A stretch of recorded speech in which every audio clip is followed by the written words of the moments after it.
Mark Azalea is an industry leader in psychotherapy and men's mental health. He's helped countless guys get back on their feet, deepen their relationships, and excel in their lives. Now he's taken all that he has learned and is sharing it with you. In each episode, Mark will interview an expert in the field of masculinity and men's work. We'll cover topics such as emotional intelligence, masculine identity, anger management, financial health, trauma recovery, marriage and divorce, ethics, and spirituality. Tune in and become a better man. Welcome back to the Men's Therapy Podcast.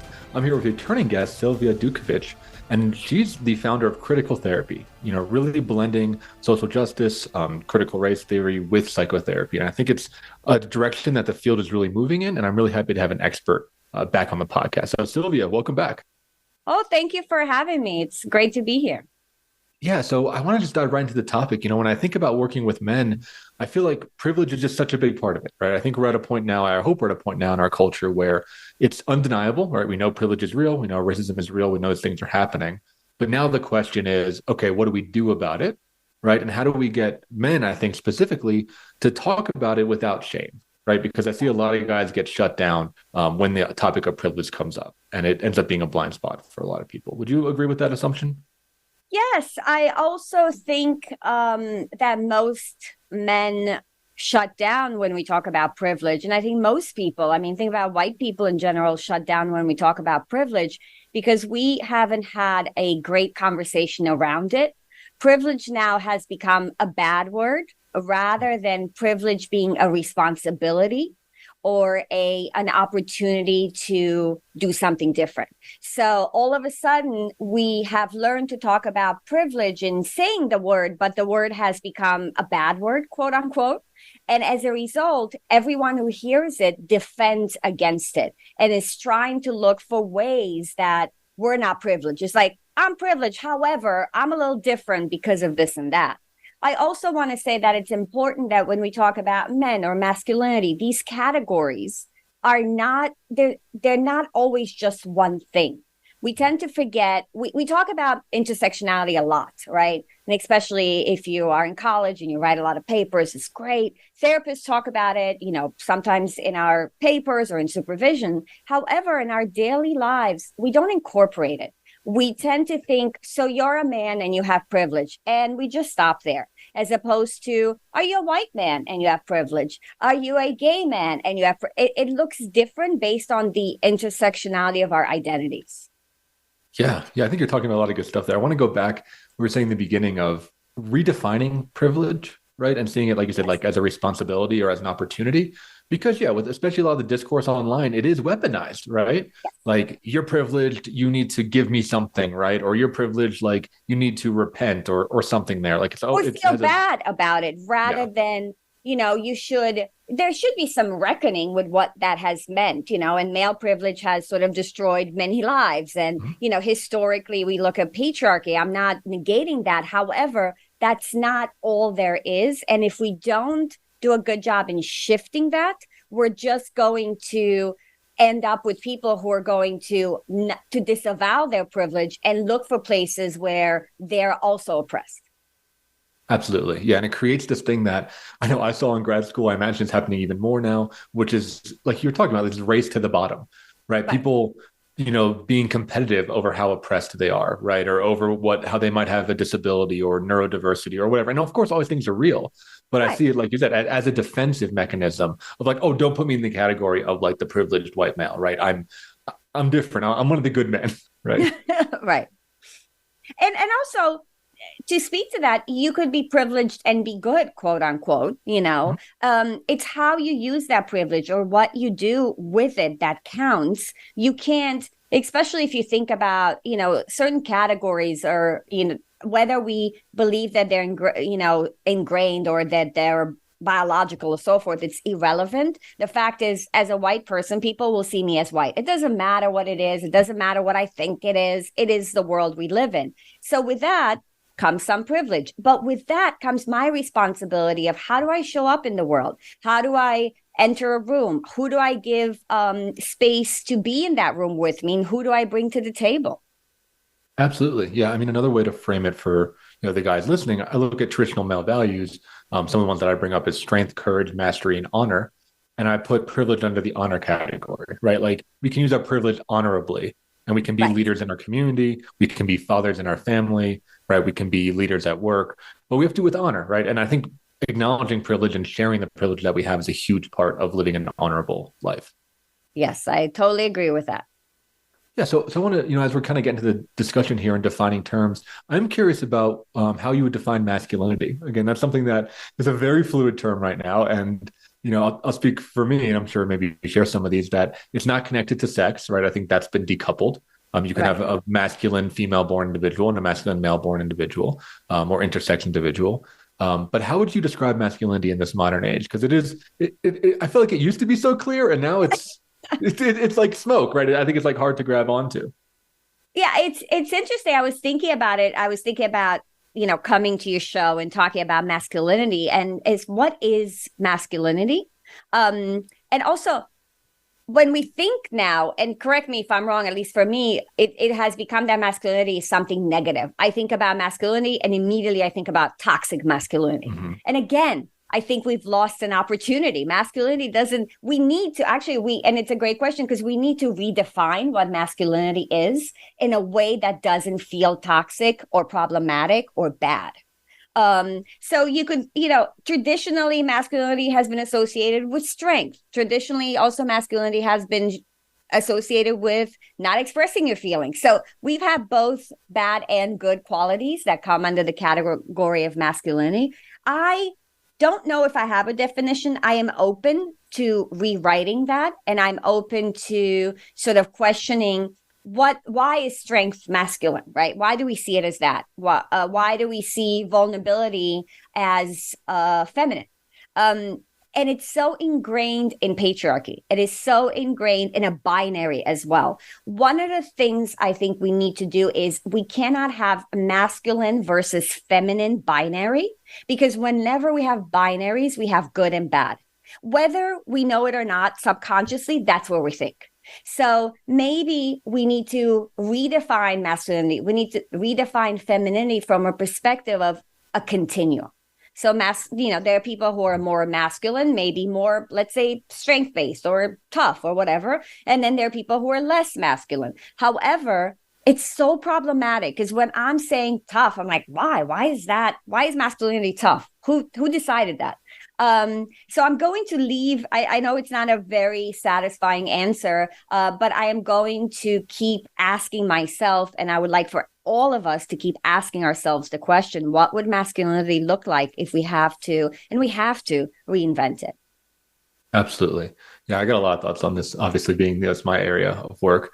So I just did a presentation a couple of weeks ago on masculinity, right? And I was looking up some research. And the APA published a paper, kind of a report on masculinity a few years back, and toxic masculinity specifically, where they named all these things, right? Tough, stoic, right? Like judgmental, power, dominance, like things that are like, I think in the therapy world viewed as negative, right? Right. But then I contrasted that. They did a survey, right, of just dudes and said, hey, what are some of the values that you want? Like not that you have, but that you want, aspirational values. And they line up almost 1-to-1. So there's this real disconnect where our field is labeling some of these things as negative, and yet men want to feel in control, for instance, right? They want to feel powerful. They want to feel that they're a leader, right? They want to feel that they are courageous, right? All these things that I think our field can sometimes demonize. And I know it alienates a lot of men from going into therapy because I think that they're hitting an uphill battle with that. Yeah, I think it alienates a lot of men from going into therapy. It alienates a lot of men to even talk about it or engage in it.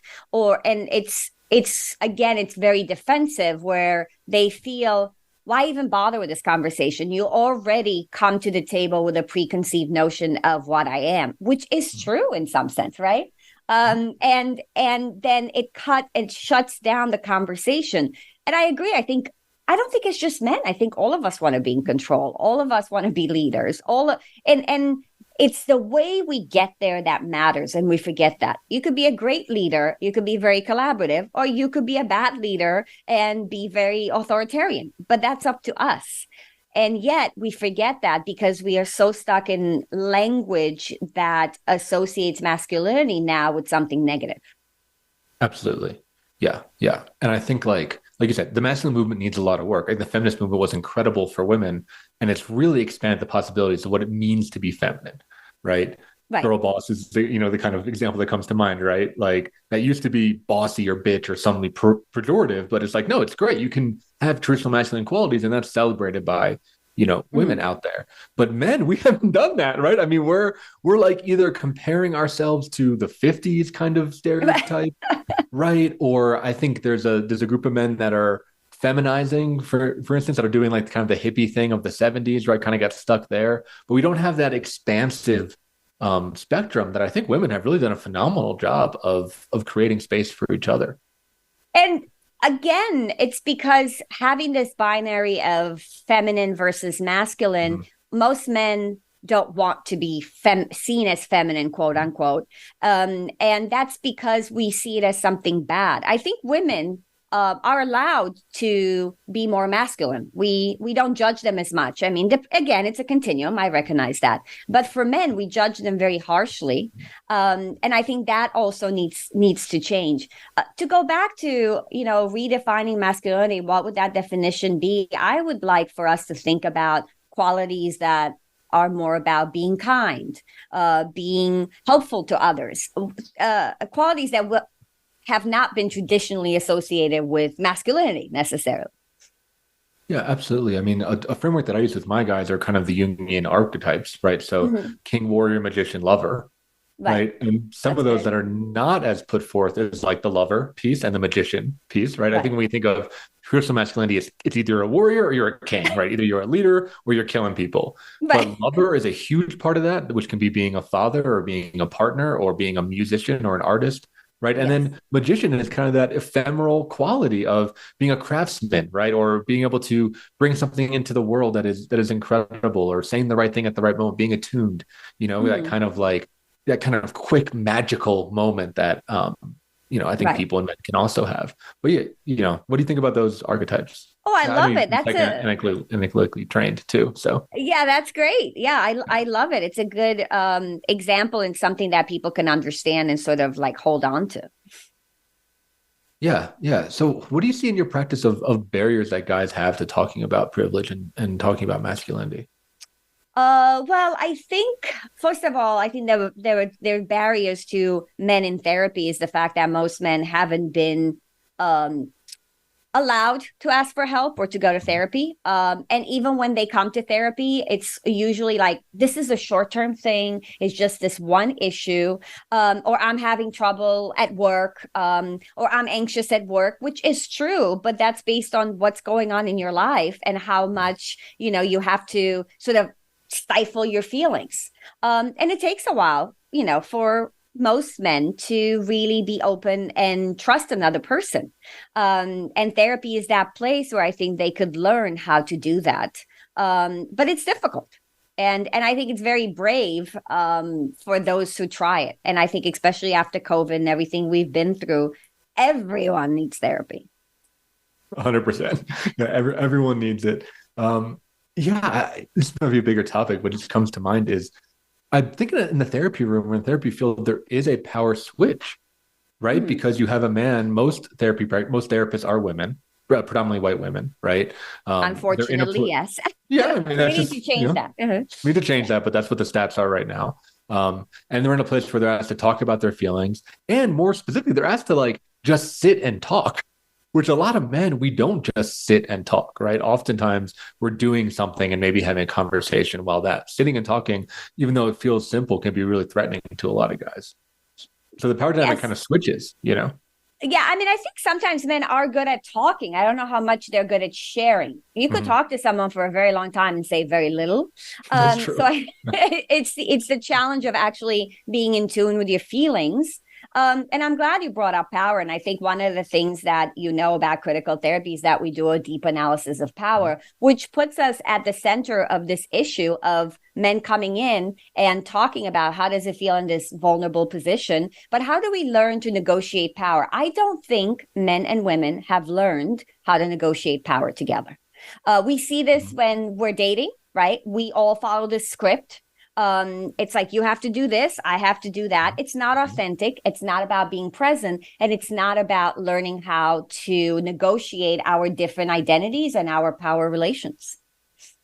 Yeah, there's a lot to talk about there. We actually have to move to our commercial break first. So when I come back, I want to talk to you a lot more about men and women negotiating power. And I think specifically some gender reconciliation. I think there is so much pain on either side. I know it's not a binary, but on either side of the spectrum, there's so much pain either way. And I think that's work that needs to be done. And I think, at least the one theory I have about this is that will be the gateway for men, actually, is working with women on reconciliation before they can extend that. Yeah.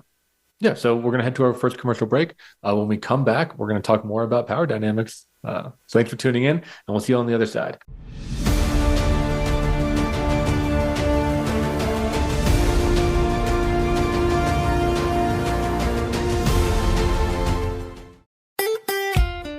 Follow Voice America at facebook.com/Voice America for juicy updates from your favorite radio shows and podcasts. Men's Therapy Online is now accepting new members. Men's Therapy Online offers a solution to the lack of outlets for emotional expression, positive role models, and access to meaningful milestone experiences. In our post-COVID world, loneliness is at an all-time high. Men need consistent community. Our society is rapidly changing. Old models of masculinity are falling at the task of promoting emotional intelligence and meaningful connection. Men's Therapy Online offers tools and experiences designed to help the man who is struggling to balance traditional male roles and emotional fluidity. Whether you need to get back on your feet or take your life to the next level, Men's Therapy Online has your back. We help our members become a true 21st century man. A man who is not burdened by the rapid change of society, but who contributes to it honorably. If you're interested in signing up and finding your band of brothers, go to menstherapy.online to learn more. That's menstherapy.online. Start your journey today. Are you looking for life's answers? How about the meaning of true self? Can you really be a better person overnight? Well, good luck with that. Now, if you really want to know more about this insane world and life we lead, tune into Dr. Gary Bell's Absurd Psychology. You'll learn about how the brain operates under different psychological conditions. Some common sense. Heck, you might just actually learn something. Listen Tuesdays at 11 a.m. Pacific, 2 p.m. Eastern on Voice America Empowerment. Enjoying our shows and can't get enough of us? Follow us on Instagram at Voice America Talk Radio and see what we're cooking up for you.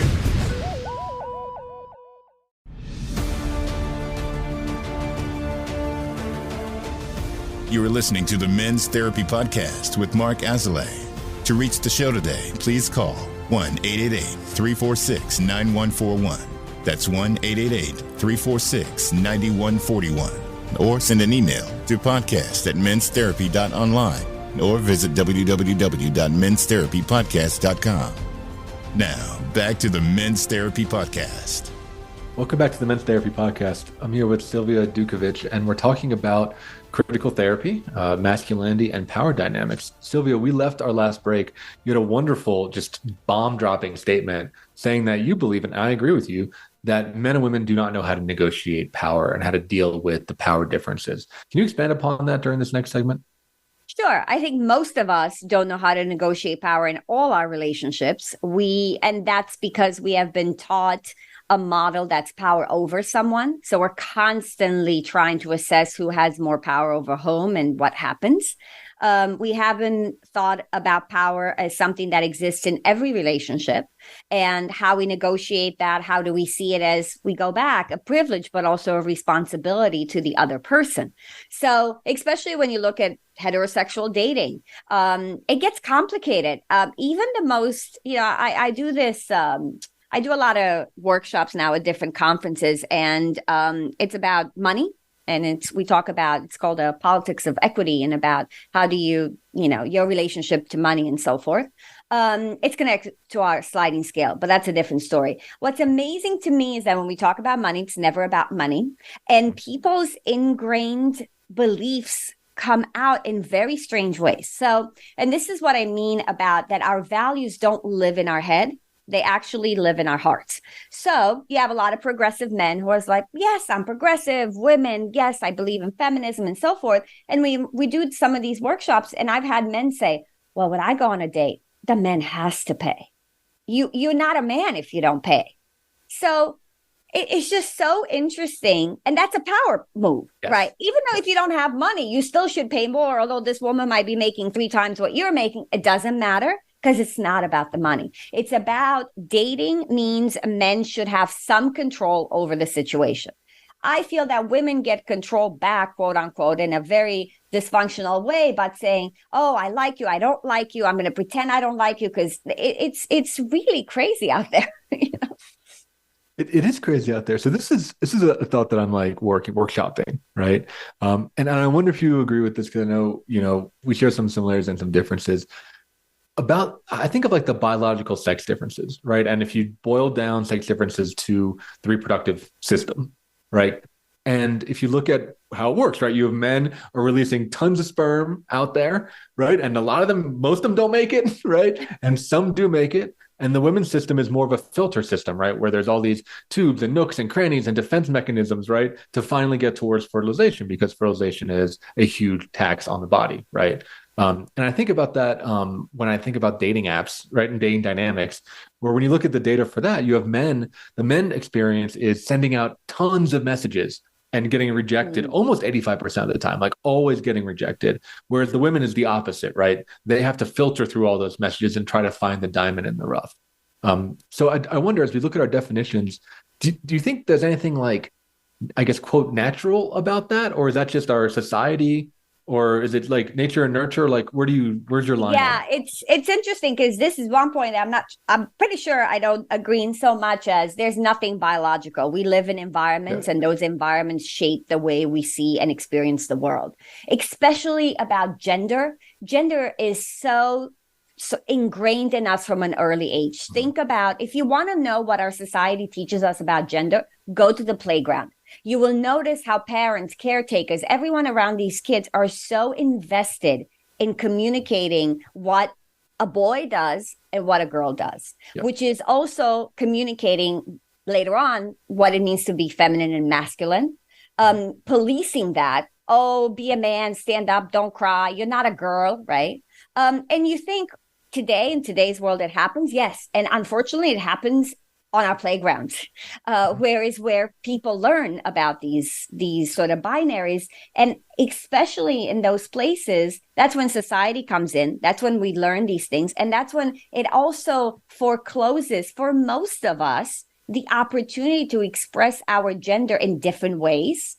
And I think we go back now. Well, we've talked off, when we were in the break, about the transgender movement, that for me, I think it's an opportunity every day to challenge myself and to think, what does it mean to be a woman? What does it mean to be a man? And instead of being defensive, which a lot of people are defensive, and I think we're defensive because honestly, we're not comfortable with our own gender. We are not comfortable in our masculinity, our femininity. So when we see someone who presents differently or is gender non-binary, instead of saying, this is an opportunity for me to think about how I want to show up in the world, we're like, no, that's not allowed. That's not allowed. We got to do it this way.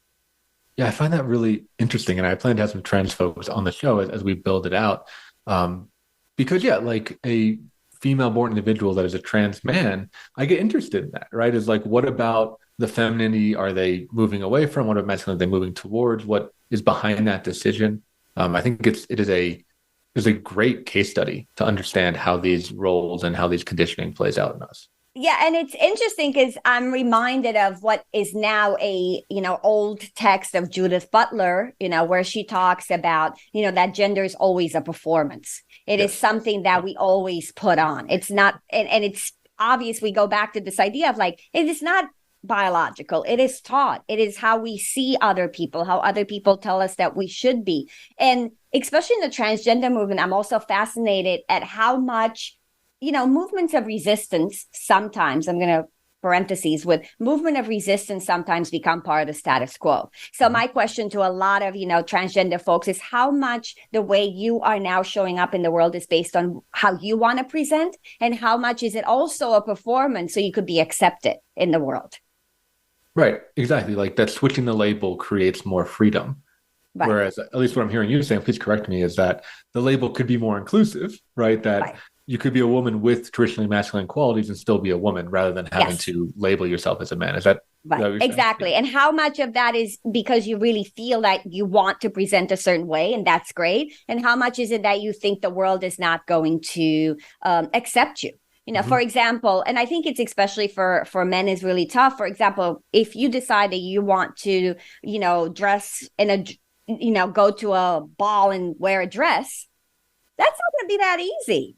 People are going to judge you as much as we say we're progressive, and then they're going to try to label you. Does this mean you're transgender? I don't know. Does this mean you're non-binary? Oh, I don't know. Does this mean you're just a guy who likes to wear dresses? It's so complicated, and we don't allow ourselves to have different answers. And I think when we are given the opportunity, it will be such an empowering and liberating place to be. Yeah. I think it starts with curiosity, like you're saying, right? It's asking people, hey, what's going on there? And hopefully it becomes more normal, right? Because I was thinking with dogs now, if I wore a dress to a ball, right, I'm definitely going to turn heads, right? Like it is something that's like, quote, out of the norm, unfortunately, where I think people will be judgmental, but even if they're not, it is something that will stick out. Right. It's not something that I would be able to blend into the background if I was a man wearing a dress. Right.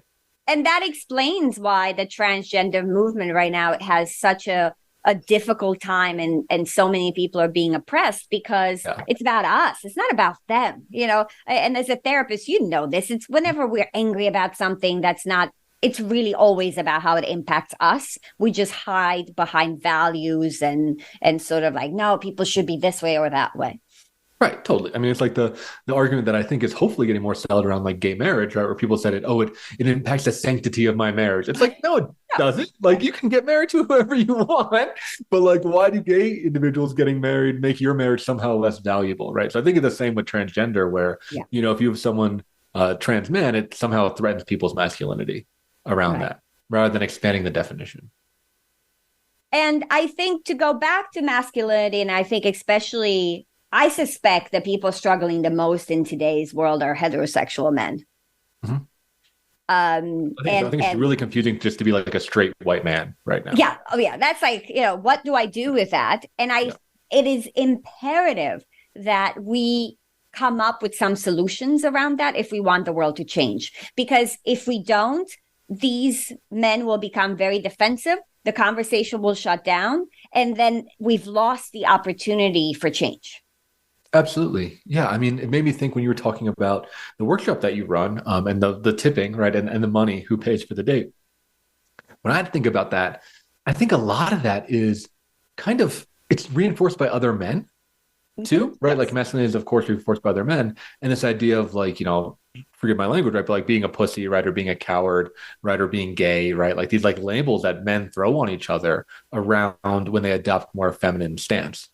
Right. So it's something that I think as men we have to look at too, is how are we reinforcing the man box, right? How are we reinforcing the narrow definition of what it means to be a man?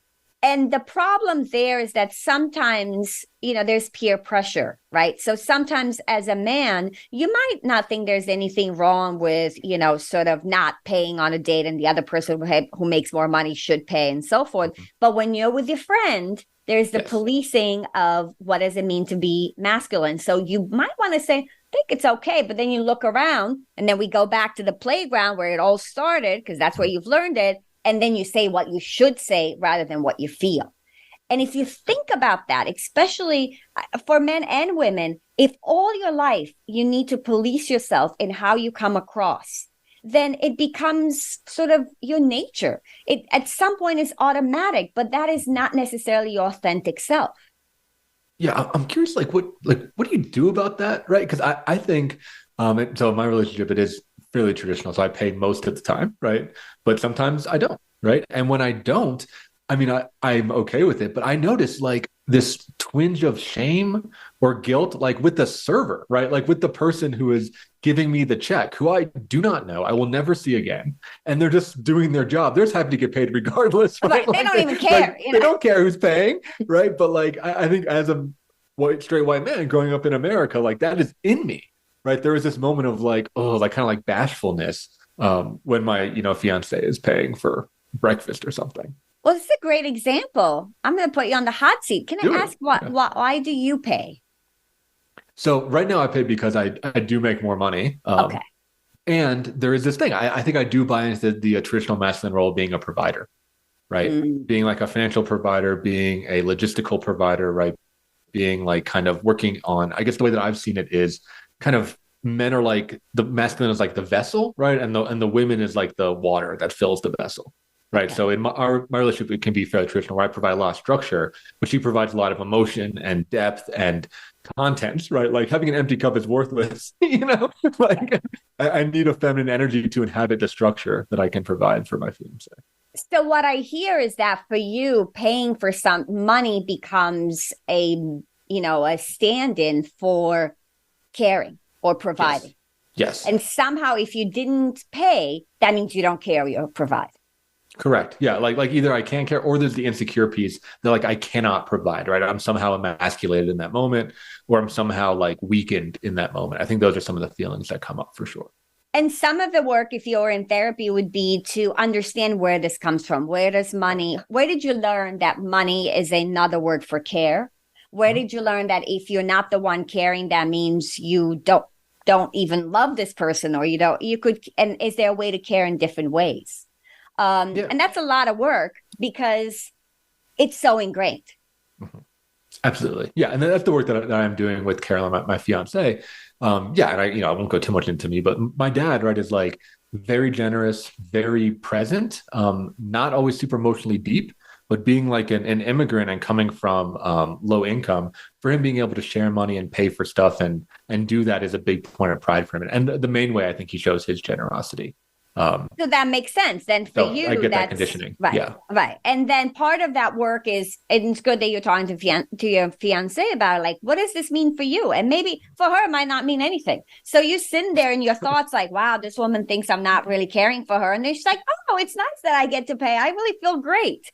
And again, do you see how when we're in relationships, most of the time we follow certain scripts. We're not present. You're not actually stopping for 2 seconds and be like, so, sweetie, how do you feel when you pay? And actually finding out what happens there. Yeah, exactly. Right. I mean, that's part of the work that we've been doing is that I think she does appreciate me paying, but really she cares more about physical affection, right? Which is an area where I personally struggle in because my dad and mom don't have that physical relationship. So it's a thing of like, I think I am providing care or love, and I think it's worth whatever, 10 love points, right? Really, it's worth 2. And holding her hand is worth 10, but that's more of a struggle. So it's like just getting to know how you can fill up other people and how they take in love, right? Yeah. And I think 2 things before you go. I think this is great that, you sort of were able to identify that. And the second point is I would encourage you, because there is some behavioral stuff too. I would encourage you next time she pays, just grab her hand and say, thank you. Yes. Yes. Right. I've had to learn to like hold the hand, maintain eye contact, soft voice, right? Like those things are less natural for me. Yeah. But anyway, we're going to move to our final commercial break. When we come back, I want to talk more about how men can use the privilege as an opportunity, and maybe some actions that they might be able to take in order to, help their community or their family or their friends or whatever, right? People that are less privileged than themselves. So if you're listening, hang on in there and we'll see you on the other side.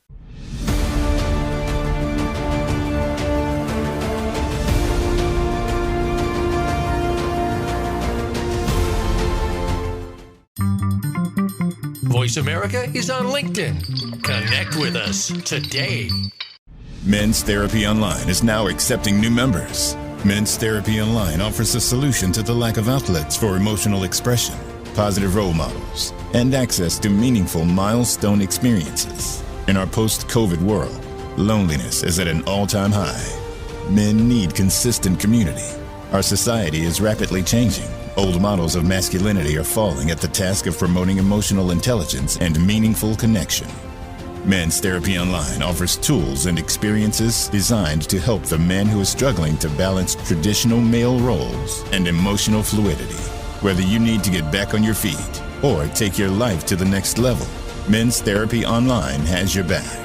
We help our members become a true 21st century man, a man who is not burdened by the rapid change of society, but who contributes to it honorably. If you're interested in signing up and finding your band of brothers, go to menstherapy.online to learn more. That's menstherapy.online. Start your journey today. Do you often find yourself at odds with coworkers, friends, or family? Do you have a short fuse and easily end up in arguments? Frustrated with your inability to have a healthy dialogue with anyone? Maybe it's time for a shift in your communication style. Maybe it's time to stop telling and start listening. And join this podcast where you'll discover how to elevate your conversation and navigate the tensions in those difficult relationships. Stop telling and start listening with David Cook, Mondays at 11 a.m. Pacific Time on the Voice America Empowerment Channel. A little birdie told me Voice America is on Twitter. Follow us at Voice America TRN.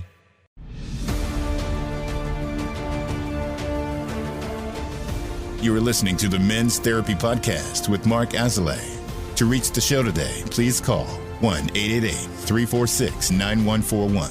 That's 1-888-346-9141. Or send an email to podcast@menstherapy.online or visit www.menstherapypodcast.com. Now, back to the Men's Therapy Podcast. Welcome back to the show, Men's Therapy Podcast. I'm sitting here with Silvia Dutchevici, and we're talking about masculinity and specifically male privilege. So we talked in the beginning of the episode about how privilege, we need to rebrand it, right? It's been weaponized so much on social media. I think it's pushed a lot of men away from doing what I think is very necessary work of understanding our privilege. And you want to reframe it as being an opportunity, right? And I was talking from my framework as it being an honorable action. Is using privilege in an honorable fashion. But, guys, we like to be very concrete, right? We like to know what to do. So I'm curious if you have any suggestions of how a man can start to do this reframe and maybe some actions they can take to feel like their privilege is more about opportunity and responsibility and less about a, stain or a shaming thing. I love that question, not only because I think we men and women sometimes are very concrete, but because if our values don't live in our heads, but in our hearts and the way we embody them. It's a great question of, I might think I'm a very sort of feminist man, or I might think that I'm trying to redefine masculinity, yet every day I show up the same way, which is that I try not to cry. If someone says something that I might agree with, but seems too girly, I'm not going to back them up. I am not going to be collaborative because that would look that I'm weak. So these are sort of examples. I also want to say that for people who have been listening to the show, Mark, you did a great job of learning how to share power and allowing me to ask you questions about your personal life. This is something that men often don't do. And, it's often seen as weak to talk about, your weaknesses or your issues or how you negotiate stuff with your future wife. But you are willing to go there. And that's a very simple example. And it just happened. But the more men could be open to the possibility of being questioned, of really questioning each other, of questioning themselves about how they show up in the world, the more they'll be able to expand their definition of masculinity. And also it's bringing people with you, meaning that, I've had this. So I had a meeting recently with a bunch of people, and there was this, guy, I'm sure he's a lovely man, and he talked 90% of the meeting. There was no other space. So that's a good concrete example. Check yourself, maybe you want someone else to say something. And then he had some great ideas. However, he's like, well, I think we should start. No, he said, I think someone should start a WhatsApp group. And I'm like, oh, so now you're delegating. And interesting enough, most of the people in the room were women. So of course, one lady's like, I'll do it. It's a clear and so simple example of how do I use language? Do I include people? Do I tell people what to do? And unfortunately, for all of us, I think power and sort of making it in the business world means that you have power over people. You talk over them. Think about our political debates for presidency. Most people are not dialoguing. They're just talking over each other, and who's ever the loudest and could say the most mean things to another person wins. So that's a bad example of sort of being caring and sharing and learning how to use privilege. You have a platform, you're up there, use it in a way, and let's face it, most of the candidates are men. Use it in a way that you can show up differently and teach different way of being in the world. Mm-hmm. Yeah, I like, I mean, a lot of stuff you said that you like, but I just want to go on what you said at the end of teaching, right? Mm-hmm. Because I think it's something that is, when I talk about expanding the definition of masculinity, I think it's something that's been lost of masculinity, which is about being a mentor and being a teacher and about like helping the younger generation learn. And I know a lot of older men, if they can get off their fucking high horse, right? Like they actually really get fed by that, right? Like really get fed. I think it goes down again, traditional masculine values of like legacy and, you know, permanence and like growth, right? I think there is a more masculine way of nurturing that looks more like mentorship, right? Or coaching or things like that, where I always encourage guys to get into, especially my guys in, you know, Gen X and boomers, because I think there is a lot of value to be had teaching, right? And nurturing. And talking about their experiences, also what worked and what didn't work. And you'll hear, especially as we get older, I think both men and women are more open to saying, well, I used to do it this way, and that wasn't right. I just felt like I had to put on a show, or I had to work a lot, although I wanted to be home with my family, and that was not allowed back in the 50s, and so forth. There's an opportunity to mentor and reflect on what has worked and what didn't work. Absolutely. Yeah. And just sharing life experience, which is vulnerable, right? I mean, saying, right. As a dude saying, I tried something for 10 years and it was horrible, right? It didn't do anything. And it really hurt my wife or my kids or whatever. Right. And I think the last thing on this is for everyone out there, if you want something to change, you make the road by walking, meaning we can't wait for other people to do it. We can't wait till we figure it all out. It's trial and error. It's about, let me be vulnerable in this meeting. Let me check myself. How much am I talking? How much space am I occupying? I mean, one thing, and this is personal, I have to say, guys, if people are listening out there, if you're on the subway or a train or somewhere where there is a bench and you're a man and you're sitting, you do not need to occupy a lot of space to know that you're there. Have you ever seen the way men and women sit on the subway? Yeah, the man men spread. Need to take up space. It's like, it's okay. Maybe let someone else next to you. It'll be good for everyone. Yeah. So I want to ask you, Silvia, right? The question of why do this, right? Because I do think there is that kind of theoretical idea of it is a good thing to do, right? And it is like being pro-feminist and it is helping other people. But I think for a lot of guys, they might need a more personal reason. So I'm curious, like, what are some benefits of redefining masculinity from your perspective? Well, I think in redefining masculinity, we are also critiquing and hopefully trying to end patriarchy as we know it. Mm-hmm. And the thing about patriarchy that people should keep in mind is that it impacts everyone. It doesn't hurt everyone the same way, but it does hurt everyone in different ways. For men, for example, we go back to how do we express ourselves? Am I allowed to cry? That's a result of patriarchy. And as a result, your mental health and your well-being gets affected. Your inability to connect with your family, your inability to connect with your wife, for example, is connected to patriarchy. It's so the more, liberation and human liberation is always a joint project. It is something that when one person gets liberated, we all get liberated in the sense of we allow for different conversations. We allow for an opportunity to expand ourselves and the world. Most men struggle, right? And we also know that men who are single in their late 40s or 50s have a higher incidence of like heart attacks, since their physical health is suffering because of the world that we live in. So the more that we try to be different, the more that men try to redefine masculinity, I strongly believe the better off they will be for themselves and also the world. I agree. Just to add a little bit more punch behind what you're saying, right? I think, men are lonely, right? I mean, some of the stats I've read is that 3 out of 5 men self-identify as lonely, which is crazy because that is a traditionally like weak thing to say. Yeah. So it's probably more, right? Because Yeah. people are probably being, tough. And also the same thing, the way they judged that, the way they found that stat was they asked guys, in the event of an emergency, do you feel like anybody has your back? Right? 3 out of 5 men said 0 people. Nobody will come to help me if I need help. Yeah. And that is crazy. I mean, that is like a really dark place to be. And I personally remember being there. Now I have community and I don't feel that way. But for a lot of my young adulthood, I did feel that way. And I think a lot of guys feel that way, that it's really them on an island against the world. So kind of the pitch I would make is like, if you can be more vulnerable, more connective, you're going to just feel like you have backup. And it feels good to feel like you have backup. It feels good to not feel so alone. And community is a very good way of also interrogating yourself or being held accountable, because people will call you on your shit.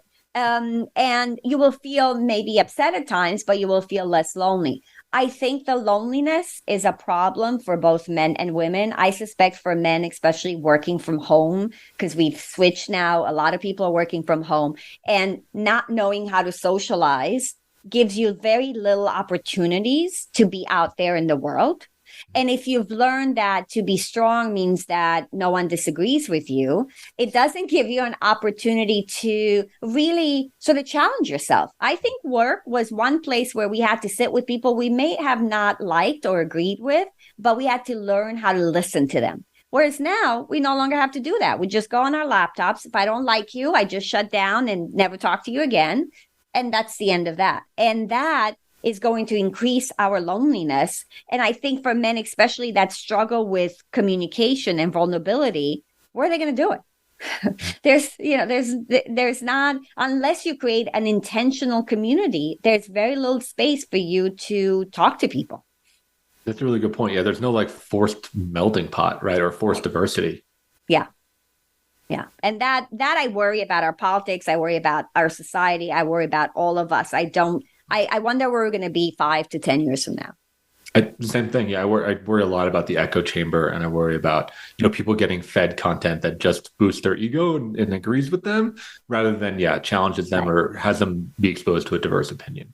And, let's sort of, as we approach the end a little bit, I want to go back to the beginning where you said, what are some of the things or definition of masculinity? Maybe we could say one of the definitions or one of the words could be allowing oneself to be challenged. Wouldn't that be cool? Oh, masculinity means I am willing to be challenged and to be wrong. Okay, that's a beginning. That's the beginning, right? And that's like, again, for some of the guys that need some more sales on it, right? Like that's like the scientific method, which is like a traditional masculine thing, right? Being able to take in data and change your hypothesis. That's very masculine. And there's also, to go, mythological with it, this idea of forging a blade, right? Like, or steel refining steel. A lot of the men's writers talk about that. If you need other blades to knock against yours so that you can become sharper, right? If you're just sitting alone, you're going to get real dull because you're not getting challenged, right? And you're not having to either change your views or reinforce your own views, right? There's none of that shake that happens.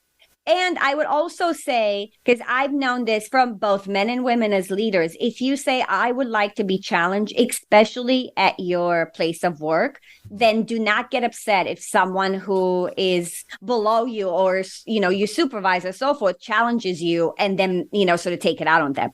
You have to do the internal work of, it's going to be uncomfortable, but that's okay. Right. And that's part of it. Like it makes you a better person overall. So yeah, Silvia, as we're wrapping up, I guess the final question I'd have for you is, if you had the magic wand question, right? And you could change something about our society or politics or policy or something that you think would help this issue, what would you do? Wow, that's no easy question, right? It's like, let me throw that one in there. See, that's why I'm a therapist, because deep down, I believe in changing individuals who change society. I would like for everyone to do the work, whether it's through therapy or through whatever works for you, the internal reckoning of what does it mean to be a human being, a decent human being? What does it mean to be kind? And what type of world do I want to live in? If all of us or some of us did that, I think it would create different spaces, different conversations. And ultimately, I believe it'll change the world. It won't happen overnight. But if we want steady change, will be steady. If we want fast change does not last.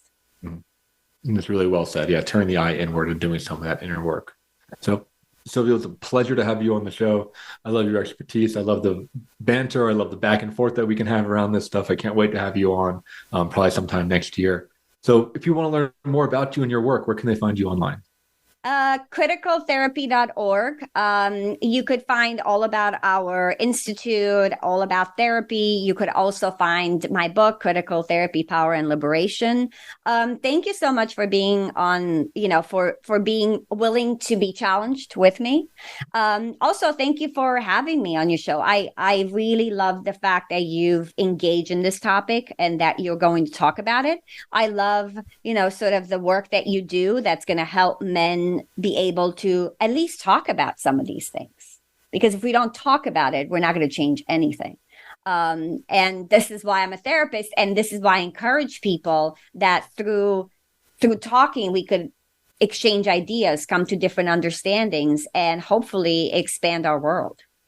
Absolutely. Yeah. Thank you for those compliments. And I'm also a big fan of talking, right? I think it's like a big part of what makes us human, right? The ability to communicate and have language and be able to change our mind and adapt within the lifespan of one being, right? Rather than the evolutionary lifespan of many, many generations. And I think that's something that is, again, very courageous, I think, for all humans to embark on, and this idea of self-evolution and growth. So thanks again for bringing your ideas. If you're listening to the show and you're a guy or you hear a guy in your life that needs to hear this, please share it with them. I believe we did a good job of not bringing any shame into it. I think it's a great conversation about privilege and about what guys can do to kind of work through that and start to open up those doors. And again, check out Sylvia's website and her book, Critical Therapy. Either if you are a client or you're a practitioner, you can get trained in her work, which is great. I think you're offering a really great service out there in the community. Thank you. Thank you so much. Yeah, so thanks so much for tuning in, and we will see you next week, another episode of Men's Therapy Podcast.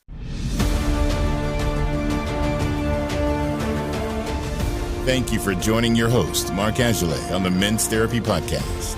Be sure to tune in again live next Friday at 2 p.m. Eastern Time and 11 a.m. Pacific Time on the Voice America Empowerment Channel and anywhere podcasts are found. To support the show, leave a review on your favorite podcast platform. For more information or to apply to be a guest, visit www.menstherapypodcast.com.